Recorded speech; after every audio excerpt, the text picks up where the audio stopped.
Long march میں آپ کو پتہ ہے جو کیس جوڈیشل کمیشن میں عوام کے سامنے لگا دیں، یہ ساری انکوائری بتا دیں. ابھی وہ سینئر صحافی مظہر برلا صاحب نے دعویٰ کیا ہے کہ خان کے ساتھ ان کے 25 مطالبات تھے، 5 رہ گئے، 5 میں سے بھی اب 2 ہیں صرف، کہ ایک 9 مئی کی مذمت کریں جو عمران خان کر چکے ہیں سپریم کورٹ میں، دوسرا اس حکومت کو چلنے دیں. اور اس پہ بیرسٹر سیف کے ساتھ جو ملاقات ہوئی وہ آخری مراحل میں داخل. لیکن پاکستان کی قوم یہ یاد رکھے کہ بیک ڈور بات چیت، مذاکرات، یہ بالکل اسی طرح اسرائیل تسلیم کروانے کے لیے چلاتا ہے. اسے تحریک پر کبھی کوئی فرق نہیں پڑنا چاہیے اور نہ پڑتا ہے. یہ خبریں چونکہ ایک صحافی ہونے کے ناطے آپ کے سامنے آتی ہیں، ضرور انہیں سنیں، لیکن رہائی سمیت کسی معاملے پر یہ اثر نہیں ہونا چاہیے، نہ ہو سکتا ہے. یہ ایسے ہی ہے جیسے سہیل وڑائچ صاحب خبر دیتے ہیں کہ نواز شریف کے خاندان کی، اچھا میں سہیل وڑائچ کو مظہر برلا سے نہیں ملا رہا، مظہر برلا بہت سینئر اور بہترین صحافی، لیکن سہیل وڑائچ نے کہا نا شریف خاندان کی عزت میں اضافہ ہو گیا، مریم نواز سپر سٹار ہیں ان کی یہ ایک فیلڈ مارشل کی تقریب میں کہہ رہا تھا. تو یہ ایسے ہی ہے بس. ریاستی بیانیہ جو بنایا جاتا ہے، دیکھیں وہ میں آپ کو تفصیل سے بتا دوں کہ آپ کو سمجھ آئے. یہ صرف اور صرف یقین کریں بیانیے کی لڑائی اب رہ گئی. ابھی D J S P R بھی پشاور میں 2800 طلباء سے خطاب کر کے گئے، کیونکہ یہ جانتے ہیں کہ پورے ملک کا نظام، سیاست اور عوام ایک شخص سے گر گھوم رہا ہے. ساری نوجوان نسل اس کی دیوانی ہے جو جیل میں بیٹھا ہے عمران خان. وہ اقرار الحسن صاحب جو ہیں ان کو ابھی دیکھیں انہوں نے ایک بات بھی کی، وہ بھی میں آپ کو بڑی بتاؤں گا امپورٹنٹ. لیکن جو ابھی ان کی 2 نمبر ہیرا پھیری پکڑی گئی وہ ذرا سنیں. معاشی حالات میں یہ جو آئی ایم ایف کا وقت 19 مئی سے 25 مئی تک دورہ مکمل کر کے گیا ہے، اس میں انہوں نے پاکستان کو ابھی قسط دینے کا اعلان نہیں کیا، بجٹ کے ساتھ جوڑا ہے کہ شرائط پوری. اور وہ بجٹ پہ خان پہلے اپنا بیان دے چکا علی امین گنڈا پور کو کہ بجٹ پاس نہیں کرنا جب تک ملاقاتیں نہ ہوں. ابھی وہ آئی ایم ایف کی ویب سائٹ پہ آپ جا کے دیکھیں اسٹیٹمنٹ، مالی نظم و ضبط، ٹیکس کی اصلاحات اور اخراجات کے معاملے پر، بجلی کے شعبے پر، فارن ریزرو کے معاملے پر جو پالیسیز ہیں انہوں نے کہا پہلے یہ دکھائیں بجٹ کے جو اہداف دیے گئے ہیں، جو جی ڈی پی کے اشاریہ 6 آپ کو 1.6 سے سرپلس دکھانی ہے وہ دکھائیں. یعنی 500 ارب اگر جی ڈی پی ہو تو آپ کو کم از کم 5 ارب آمدنی اکٹھی کرنی ہے. اخراجات نکالنے کے بعد خزانے میں 5 ارب آپ کے کم از کم ہمیں نظر آنے چاہیے. ابھی تو جو آمدنی چل رہی ہے وہ آپ کو پتہ ہے یہ ڈرامہ ان کا پکڑا گیا ہے. حکومت قرضوں کے سود کے بغیر اپنی آمدنی سے اخراجات پورے نہیں کر سکتی، نہ ان کے پاس ٹیکس اکٹھا ہوا ہے، نہ یہ تنخواہیں دینے کے قابل ہیں، بلکہ قرضوں کے اوپر سود کے لیے بھی اخراجات پورے کرنا ان کے لیے ناممکن ہے. آئی ایم ایف کو یہی سب سے بڑا خطرہ ہے کہ یہ اگر شرائط مکمل نہ ہوئیں تو پھر لون کی قسط روکی تو یہ کیا کریں گے آگے. وہ ڈرتے ہیں صرف اس بات سے. ایک تو ظاہر انہیں پتہ ہے سیاسی عدم استحکام ہے، اخراجات ان کے کہاں ہیں. اور پھر پنجاب میں جو نوٹنکیاں، سبسڈی کے نام پہ ترقیاتی اسکیمیں، اخراجات وہ الگ ہیں. وہ جو بلوں پہ رعایت مریم نواز نے ڈرامہ کیا تھا، نیا روزگار منصوبہ یا مفت ادویات، وہ سارے ڈرامے پکڑے جاتے ہیں. لیپ ٹاپ بانٹنے کے بھی دیکھ لیں تقریب، حکومتی وسائل. ابھی وہ صرف ریس مکمل کرنے والی خاتون کو تصویر لگانے پہ 5 لاکھ روپے دے دیا. ظاہر ہے وہ میاں شریف صاحب کے اکاؤنٹ سے تو آتا نہیں، آئی ایم ایف کا مال ہے تو آئی ایم ایف نے دیکھنا ہے. اسٹیٹ بینک کو انہوں نے روپے کے بارے میں جو ڈالر کے مقابلے میں اصل مارکیٹ سے آپ کو پتہ ہے ڈالر اگر فرض کریں 290 ہونی چاہیے، یہ اس کو 250 کرنے کی کوشش کر کے طلب رسد کو چھیڑتے ہیں مصنوعی طریقے سے. وہ بھی آئی ایم ایف نے پکڑ لیا ہے. اور اسٹیٹ بینک نے ان کو کہا ڈالر کی جو قیمت ہے وہ کنٹرول کرنے کے لیے آپ نے مداخلت نہیں کرنی. اس طرح کی ٹیکس جمع کرنے کے بھی معاملات پہ بھی بہت سارے طریقہ اصل. لیکن جو ان کا سب سے بڑا سکینڈل نمبروں کے ہیر پھیر میں آ رہا ہے وہ جھوٹے اعداد و شمار کا ہے. یہ ذرا غور سے آپ سمجھیں، یہ ان کی بہت بڑی واردات ہے. 2025 کی دیکھیں جی ڈی پی انہوں نے دکھائی جی ہماری 2.7% بڑھی ہے. معاشی ترقی کا دعویٰ ہے.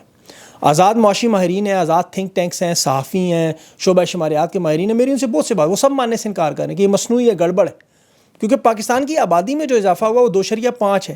اگر آبادی میں 2.5% اضافہ ہوا اور ان کی جو گروتھ ہے 2.7 ہے تو اس کا مطلب تو فیکس آمدنی میں یا ترقی نہ ہونے کے برابر ہے. اب جو بڑے بڑے سیکٹرز ہیں جس میں کنسٹرکشن ہے، انڈسٹری ہے، زراعت ہے، اس میں انہوں نے کیسے واردات کی. میں ان کی پچھلی رپورٹ پڑھ رہا تھا، کنسٹرکشن -9% تھی. اب انہوں نے اس میں گروتھ دکھا کے 4.5 پہ لے گئے. اب دنیا کو پتہ ہے کہ کنسٹرکشن سیکٹر تو بہت برباد ہے، نہ تو کوئی عربی ریال آئے ہیں، دینار آئے ہیں، نہ امریکی ڈالر آئے ہیں. اب ٹیکسٹائل انڈسٹری میں بھی دیکھ لیں، تمام انڈسٹریوں کی -0.9 تھی کچھ، وہ 4.8 پہ چلی گئی. اب سوال پوچھے نہ بجلی، نہ گیس، نہ ایکسپورٹ، نہ سرمایہ کاری، آپ ایک دم مائنس سے پلس پہ کیسے چلے گی؟ لاٹری نکل آئی آپ کی. وزارت خزانہ کی رپورٹ دیکھیں، گندم کے بارے میں بھی یہی واردات کہ وہاں 25 سے 26 ملین ٹن کہتے ہیں پیداوار ہوئی. نیشنل اکاؤنٹس کمیٹی کی ان کی جو رپورٹ آئی ہے وہ آپ پڑھیں، اس میں دعویٰ کر رہے ہیں 29 ملین. بھائی 4 ملین ٹن کہاں سے آ گئی؟ آپ تو کہہ رہے ہیں 4 ارب ڈالر ہماری کم ہوگی. تو یہ سارے حالات یہ نہیں جانتے کہ آئی ایم ایف بھی دیکھ رہا ہے، ورلڈ بینک بھی دیکھ رہا ہے، ایشین ڈیولپمنٹ بینک بھی دیکھ رہے ہیں. ان کے پاس اپنا ڈاٹا ہے، اپنا ماڈل ہے، اپنی رپورٹس ہیں. وہ جب ان کا ڈاٹا میچ کرتے ہیں وہ میچ ہی نہیں ہوتا، وہ ان کی پھر نوٹنکیاں پکڑی جاتی ہیں. آزاد ماہرین معیشت ہیں، وہ ڈاکٹر کیسر بنگالی ہیں، باقی بہت سارے، ان سے کسی سے پوچھ لیں یہ بٹھا کے. حالانکہ وہ مزمل صاحب تو خیبر پختونخوا کا کام، لیکن وہ میرے معیشت ہے، ان سے پوچھ لیں آپ۔ نیشنل اکاؤنٹس کمیٹی کی ستمبر اکتوبر کی بھی جو میٹنگ آئے گی، اس میں بھی آپ دیکھ لیجیے کہ چوتھے کوارٹر میں بھی ان کی جعلی گروتھ آپ کو نظر آئی تو سارے تعداد پکڑے جائیں گے، اور وہ پکڑے جائیں گے، IMF پکڑ لے گا کہ دعویٰ ان کا صرف نہیں معیشت بہتر ہو رہی ہے، یہ صرف اور صرف دھوکہ ہے کہ ہم نے معیشت سنبھال لی ہے، ہم نے بڑے نقصانات پکڑ لیے ہیں۔ ماضی میں اسحاق ڈار یہ کر چکے ہیں، لیکن اس سے بین الاقوامی اعتماد ختم ہوتا ہے، قرضے نہیں ملتے، کیونکہ مہنگائی اور بے روزگاری تو ادھر ہی ہے، اور اس سے پھر عوام اور ریاست کے جو فاصلے ہیں، آپ کو یہاں تو عوام اور ریاست رہا ہی نہیں، آپ کو پتہ ہے، صرف اور صرف بیانیے کی ایک ٹوٹل لڑائی ہے کہ ہم نے عمران خان کو ہٹا کے معیشت کو بہتر کی، صرف ہیرا پھیری کی بنیاد پہ، نمبروں کی گیم میں، اور مقبولیت کے دوڑ میں ہم آگے ہیں، چاہے جائز کریں ناجائز کریں۔ ابھی 2500 بل بورڈ پورے پاکستان میں لگانے پڑے نے، شرٹس پر زبردستی تصاویر لگانی پڑی، ٹوپیاں بنانی پڑیں اور پہنانی بھی پڑیں، Maryam Nawaz marketing policy, PSL کے ٹورنامنٹ سے لے کے امریکن کونسل تک آپ دیکھ لیں، نعرے لکھے جا رہے ہیں کہ 21 دن جشن منائیں۔ اب جشن کس طرح منائیں؟ آپ کے ملک کا پانی باندھ ہے، وہ ویڈیوز دیکھیں آپ بہت ساری جو آئی ہوئی ہیں، آپ کے ملک میں 51 شہادتیں ہوئیں، میزائل ڈرون حملے ہوئے، ملک میں بے روزگاری ہے، غربت ہے، سیاسی عدم استحکام ہے، آپ 21 دن جشن منا رہے ہیں۔ میں وہ ان کے ایک صحافی ہیں ابھی جو دونوں طرف وکٹ کے کھیلتے ہیں، اقرار صاحب، عمران خان کے ایک دن حق میں ٹویٹ کرتے ہیں، دوسرے دن مخالف، ایک دن انقلاب، دوسرے دن پالش، بڑی مہارت سے انہوں نے صحافت کو شطرنج بنایا ہوا ہے۔ صحافت تو دیکھیں کہ لائن ہے نا اس وقت سیدھی سیدھی، ایک طرف وہ آپ کو دادا نانا وہ ٹچا PTV گروپ جو گندی باتیں، فضولیات، غلاظت، دوسری طرف سہیل وڑائچ، انصار عباسی، جاوید چودھری، منیف فاروق جیسے پیغام رساں پالیسی۔ اب یہ ہر دور میں ایوب خان، ضیاء الحق، مشرف کے ساتھ آپ دیکھیں ذرا تاریخ میں سب موجود تھے ایسے ہی، عہدے، امارات، لالچ۔ اب یہ اقرار صاحب کہہ رہے ہیں جی عمران خان کے بغیر بھی جنگ جیت گئے اور دیوالیہ ہونے سے بچ بھی گئے۔ اب ان کی ماشاءاللہ چونکہ آپ کو پتہ ہے ذرا مشکلات ہیں، اخراجات ہیں، ان کی خرچے بہت زیادہ ہیں، ان سے کوئی پوچھے 78 سال کی تاریخ میں عمران خان تو 3.5 سال رہا۔ وہ ملک جو جرمنی کو قرضہ دیتا تھا، جو چین کو، عرب امارات کو ایئر لائنز بنا کے دیتا تھا، جس کی کرنسی بھارت سمیت دنیا کے تمام ممالک سے اوپر تھی، 40% بھارت سے آگے تھا، وہ کیسے خطے میں سب سے پیچھے چلا گیا کہ کہہ رہے دیوالیہ ہونے سے بچ گیا۔ وہ بندہ پوچھے دیوالیہ ہونے تک پہنچے تم کیسے؟ 22 ارب جب آپ کے خزانے میں پڑا ہے، 6.5% عمران خان چھوڑ کے گیا، ڈالر آپ کا 178، پیٹرول 145، آپ دیوالیہ پن پہ پہنچے کیسے؟ ذرا جن کی حمایت کرتے ہیں ان کے احساس سے دیکھ لیں، اقتصادی رپورٹ پڑھیں دونوں ادوار کی، معاشی رپورٹ پڑھیں خان کے دور کی، ان کے دور کی۔ جب عمران خان تھا تو کیا فائدہ تھا؟ اکانومی 6.5 پہ تھی نا آپ کی، 10 لاکھ کا صحت کارڈ بھی مل رہا تھا، کسانوں کو 4,000 روپیہ ملتا تھا ریٹ اس کا گندم کا۔ عمران خان کے دور میں ہندوستان نے حملہ کیا تو 51 شہادتیں تو نہیں ہوئی، وہاں تو 2 درخت بالاکوٹ میں جلے۔ خان کے دور میں تو پاکستان ایک سیاحتی ملک میں دنیا میں نمبر 1 تھا، آج بدقسمتی دہشت گردی میں آپ پہلے نمبر پہ ہیں۔ خارجہ پالیسی میں ٹرمپ کے سامنے وہ بات کرتا تھا ساری دنیا کے ساتھ تعلقات 2 IC کرے، ان کی تو پرچیاں پھٹ جاتی ہیں۔ ٹرمپ کو انہوں نے کیا جواب دیا؟ شکریہ اس نے ادا کیا، انہوں نے گھنگرو باندھ لیے تھے۔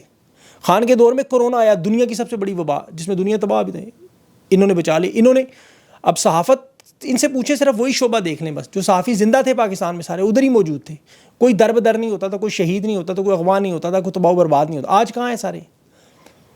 خان کے دور میں آج خان قید نہیں، ملک قید میں ہے۔